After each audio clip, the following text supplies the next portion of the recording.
One in passage 2 is complete. All we have to do is answer our questions. We are going to be looking for theme. I think there's a lot of theme questions in passage 1 and passage 2 because essentially all the questions are asking, does the theme from passage 1 match the theme from passage 2? And the answer is always no. This dividing line, as you remember, serves to be the great divide between the two authors. This case in particular, no difference. So passage 1, the theme from Tocqueville I came across, to be equal is to be enemies. Great work of society has been done because the sexes were divided. To make equal is to downgrade both. And this is found, he said, in 3 different places. I'm going to search for that third as we go through this, in nature and in politics. So Tocqueville Democracy in America, Volume 2, democracy has been based, and we in America have done really well because the society has continued to practice the very basic that's been found in nature and politics of dividing the two sexes. Coming right out of the gate, Harriet Taylor Miller is, of course, disagreeing. Mankind has outgrown the separation of sexes. Allow all to become the largest and highest they can. To do so is an injustice to the individual. So to not allow them to become the highest and largest that they possibly can, each individual person, is an injustice to the individual. So there's our theme. Now we will start diving into the questions. I hope yours looks just as marked as mine. We're coming right out of the gate with the most nearly means. So as using line 9, raised most nearly means. Line 9, raised.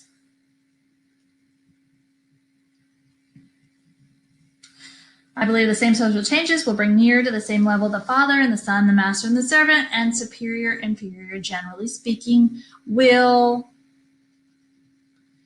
happen. Okay, so let me explain this really quickly. This doesn't have anything to do with my most nearly means. I was making little notes to myself. So please don't think that that is for, I did it down here too. So please don't think that's for my most nearly means. That was just a little note to myself. Will raise one and make her more and more equal to men. So will equalize. I like equalize. Will equalize women and make her more and more equal. So balance. So we're going to look for equalize or balance. Equalize or balance. We're looking for equalize or balance. Increase, that does not mean equalize or balance. Cultivate does not mean equalize or balance. Nurture does not mean equalize or balance. Elevate, equalize, balance, elevate. In passage 1, Tocqueville implies the treatment of men and women as identical in nature would have which consequence? This is a theme question. The answer is going to come directly from what I said for theme. So treatment of men and women as identical in nature. Neither sex would feel oppressed. No, he doesn't feel that way. This is the author, passage 1. Both sexes would be greatly harmed. That's exactly what he would say. Men would try to reclaim their lost authority. He doesn't say anything to that effect. Men and women would have privileges they do not need. Both sexes would feel greatly harmed. Which choice provides the best evidence for the previous question? So treatment of men and women as identical in nature would cause them to feel harmed. We can't get rid of any, unfortunately, because we're at line 9 here and then we're at line 53 up here. So unfortunately, we can't get rid of any. So how are they going to feel harmed? Line 15 to 18, they're two alike. There are people in Europe who, confounding together with the different characteristics of the sexes, would make man and woman beings not only equal, but alike. That doesn't say anything about how, that's just saying what they're doing. It doesn't say how they're feeling. So no. 18 to 20, they to rights. They would give to both the same functions, impose on them the same duties, and grant to them the same rights. Again, not telling us at all what they're feeling, only telling us what they're doing. We're looking for them to feel. It may, degraded, 22 to 24. It may readily be conceived that by thus attempting to make one sex equal to the other, both are degraded. There we go. Feeling. Or it is to sexes. 27 to 29. 27 to 29. It is thus the Americans understand that species of democratic equality, which may be established between the sexes. Nothing about feeling there. Absolutely not. So C is our answer. Another most nearly means dominion on line 53. 53, dominion. Coming up with a simple logical word for dominion. Let's see where the sentence starts. It's a long sentence. Without the laws appointing that one of them should make superior of the other, mankind has outgrown the state. And all things now tend to substitute as the general principle of human relations a just equality instead of the power or dominance of one. So equality, the opposite of equality, is one person has power or one person has dominance. So let's have a look. Omnipotence. No, that doesn't mean power or dominance. Supremacy, power or dominance. Ownership does not mean power or dominance. Territory does not mean power. Supremacy means power or dominance. Now we're already on to passage 2. Passage 2, Mill would most strongly suggest that gender roles are resistant to change because, let's double check what we have. Mankind has outgrown separation of sexes, all in all, to become the largest and highest they can. Allow all to become the largest, highest they can. To not is an injustice to the individual. So I dare say this is a theme question. Gender roles are resistant to change because they have long served as the basis for formal organization in society. I don't hate that one. I'm not going to get rid of that. They're matters of deeply entrenched tradition. Those two are pretty similar. I'm going to keep that. Can be influenced by legislative reforms. That there's nothing that said that. Benefit the groups and institutions currently in power. She actually didn't say that. She was all about equalizing. Okay, between these two, let's have a look. One of them just can't be wrong. So passage 2, Mill most strongly gender roles are resistant to change because they have long served the basis for the formal organization of society. I do believe he mentioned that in passage 1, are matters of deeply entrenched tradition. In passage 2, she's saying they've long served as the basis for formal organizations of society. Which choice provides the best evidence to answer the following questions? So we're going to look at if we can get rid of any. We absolutely can. We could get rid of A. And because it's on 53, we can get rid of B. 58 to 61, in proportion and associated. We're looking for them to say, this is just a formal organization of society that can be changed.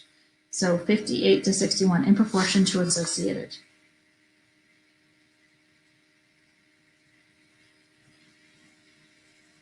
In proportion, there we go.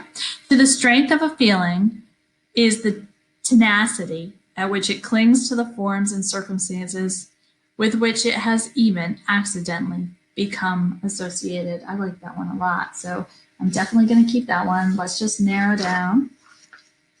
67 to 69, employments to them.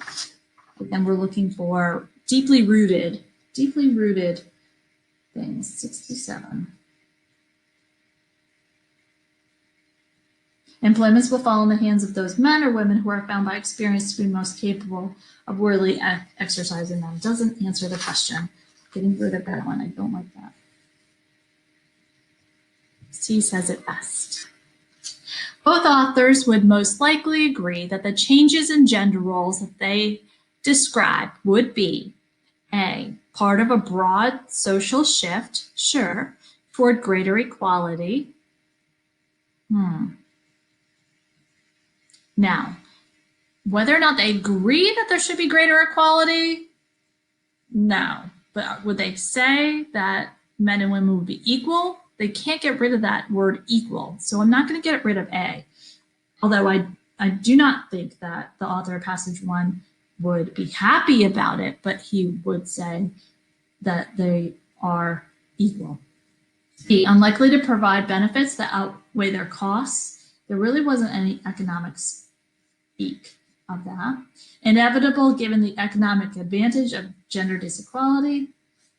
At odds with the principles of American democracy. No. So A is your answer. 39. Tocqueville, in passage 1, would most likely characterize the position taken by Mill in lines 65 to 69 in passage 2. So again, this is another thing, right, we're asking for. So what would Tocqueville in passage 1 say about Mill in passage 2? Would Tocqueville ever say that Mill is less radical? Absolutely not. Tocqueville is going to say that Mill is the most radical person he's ever come into contact with.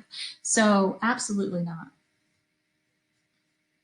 Would Tocqueville say, yeah, you might be a little persuasive in the abstract, but it's difficult to implement in practice? I can totally see him saying that, so I'm going to keep that one. Would Tocqueville say ill-advised? Yes, absolutely. Tocqueville would say, I would not suggest that. I do not suggest that, but consistent with the view held by some other advocates of gender equality. Yeah, I don't hate it. Compatible with the economic progress in the United States, but not in Europe. Actually, he would say the opposite. He would say that's pretty compatible with what they're doing, those crazy people over there in Europe. So between B and C on 39, let's have a look. Let's get rid of the one that just can't be wrong. Let's get rid of the one that's wrong. Let's keep the one that can't be wrong. So persuasive in the abstract, but difficult to implement in practice. Persuasive in the abstract. So Tocqueville would be saying to Mill in 65 to 69, let every occupation be open to all, without favor or discouragement to any. And employments will fall into the hands of those men or women who are found by experience to be the most capable and worthily exercising them. Persuasive in the abstract, but difficult to implement in practice? No. Ill-advised, like he'd say, I don't really think it's a good idea, but consistent with a view held by some other advocates of gender equality? Absolutely. Because he does say that people are out there letting men and women act the same. On 40, remember how we start to tackle this one? We find where they switch. Oftentimes it's a but sometimes it's a while. So on this one, it's a while. And then we just decide which one do we really, really know. So I'm just going to stick with the first half, only because I feel like I get the Tocqueville stuff better. Tocqueville believes that an individual's position should be defined in important ways by that individual's sex. True, right? We all agree. That's true. Tocqueville believes that an individual's economic class should determine that individual's... No, it's all about whether you're male or female. Tocqueville believes that an individual's temperament should... No. Or Tocqueville believes that an individual's position should be determined by what is most beneficial to society. No, that's not Tocqueville. That's Mill. So A is your answer. Our last one, based on passage 2, Mill would most likely say the application of the great principle of political economy to gender roles has what effect? Let's just see if we can get rid of any before we go back. Maybe we can, maybe we can't. That's okay. So does the great principle of political economy? It prevents many men and women from developing to their full potential. She did talk about that, and I have that in my theme, so I want to keep that one. It makes it difficult for men and women to sympathize with each other. No, I don't even like that answer. It unintentionally furthers the cause of gender equality, the political economy. I can't say no right now. I'm going to look back, but I don't like that one. It guarantees that women take occupations that men are better suited for. She never said that. So now we're just going to look back. Line 38 to 39. It prevents, I know that's the answer because I wrote it in my theme, but just to prove it, 38 to 39.